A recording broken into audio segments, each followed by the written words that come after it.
Hello बच्चों, मेरा नाम डॉक्टर उर्मिला है और आज की इस वीडियो में हम 7वीं कक्षा की हिंदी की पुस्तक वसंत के पाठ 19 और पाठ 20 के छोटे प्रश्न उत्तर करेंगे। पाठ 19 का नाम है आश्रम का अनुमानित व्यय। चलिए इस पाठ के प्रश्न उत्तर शुरू करते हैं।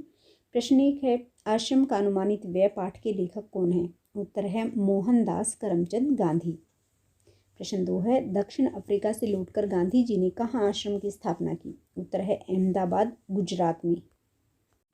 प्रश्न 3 है, आश्रम में आरंभ में 40 लोग होंगे परंतु कुछ समय बाद ये संख्या कितनी होने की संभावना थी? 50, यानी 10 लोगों के और आने की संभावना थी।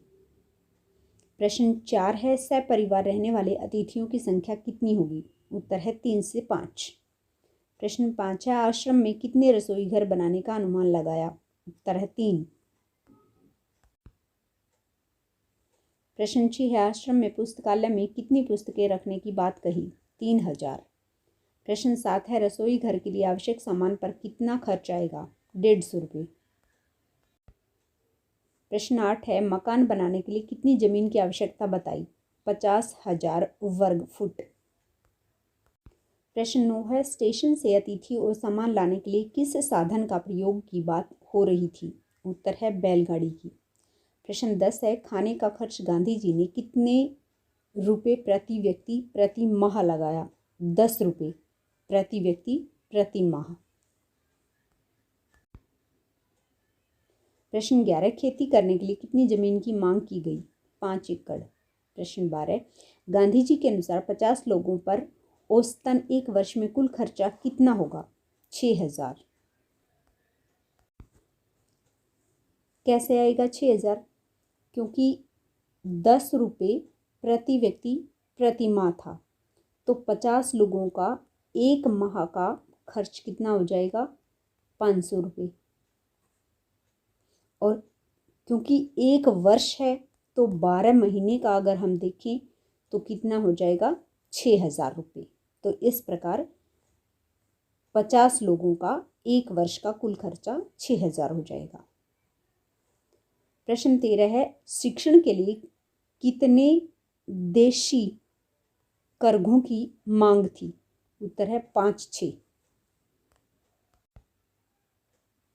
प्रश्न 14 है, गांधी जी ने आश्रम की स्थापना कब करनी चाहिए? सन 1915 में। प्रश्न 15, गांधी जी ने जिस आश्रम की स्थापना की बाद में वह आश्रम किस नाम से प्रसिद्ध हुआ? साबरमती आश्रम के नाम से। प्रश्न 16, यह बजट किस दिन बनाया गया? 11 मई 1915 को। प्रश्न 17, गांधी जी ने बढ़ईगिरी के औजारों पर अनुमानित खर्च कितने रुपए बताया? 5 रुपये। प्रश्न 18, बसूला नामक औजार कौन इस्तेमाल करते हैं? बढ़ई। प्रश्न 19, खेती करने के लिए कम से कम कितने लोगों की जरूरत थी? 30 लोगों की। प्रश्न 20, खेती करने के लिए किन किन औजारों की आवश्यकता थी? कुदालियों, फावड़ों और खुरपों की। इसी के साथ इस पाठ के प्रश्न उत्तर समाप्त हुए। अब हम 20वें पाठ के प्रश्न उत्तर करेंगे। पाठ 20, विप्लव गायन, जो कि कविता है। प्रश्न 1, विप्लव गायन कविता के कवि कौन हैं? उत्तर है बाल कृष्ण शर्मा नवीन। प्रश्न 2, कवि कैसी तान सुनना चाहता है? हलचल वाली, यानी उथल पुथल मचाने वाली। प्रश्न 3, कवि की वीणा में क्या आकर बैठ गया है? चिंगारियां, और किसकी? क्रांति की। प्रश्न 4, कवि अपनी कविता के माध्यम से किन से आह्वान कर रहा है? नवयुवकों से। प्रश्न 5, कवि के अनुसार किसका कंठ रुका है? महानाश का। प्रश्न 6, मार्ग गीत का क्या अर्थ है? उत्तर है विनाश करने वाला गीत। प्रश्न 7 है, कवि ने झाड़ झंखाड़ किसे कहा है? पुराने विचारों को। प्रश्न 8 है, उथल पुथल मचने से कवि का क्या अभिप्राय है? क्रांति का आगमन होना। प्रश्न 9 है, कवि ने क्रांति के गीत लिखने का निश्चय क्यों कर लिया? उत्तर है क्योंकि कवि के मन में शोषकों के प्रति आक्रोश एवं घृणा है।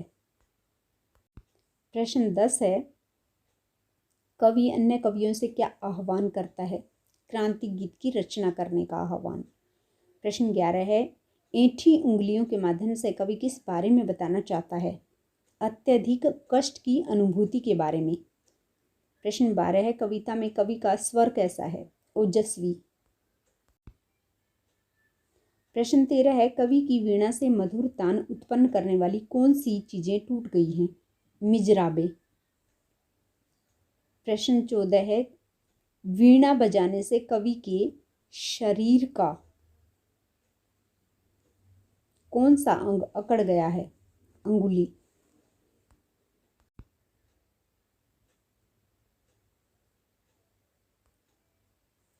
प्रश्न 15 है, सबसे भयंकर जहर का क्या नाम है? कालकूट। प्रश्न 16, कवि ने किसके रहस्यों को समझ लिया है? जीवन की। प्रश्न 17, कवि के शरीर का रोम रोम क्या प्रकट करना चाहता है? परिवर्तन का स्वर। प्रश्न 18, कण कण में है व्याप्त वही स्वर में वही का क्या अर्थ है? उत्तर है क्रांति का स्वर। प्रश्न 19 है, कवि की क्रोधाग्नि ने किसे जलाकर नष्ट कर दिया? रूढ़ियों और परंपराओं को। प्रश्न 20 है, कवि ने कविता में किसका विरोध किया है? उत्तर है जड़ता का। और इसी के साथ हमारी आज की वीडियो समाप्त हुई। अगर वीडियो अच्छी लगे तो इसे लाइक और शेयर जरूर करें। धन्यवाद।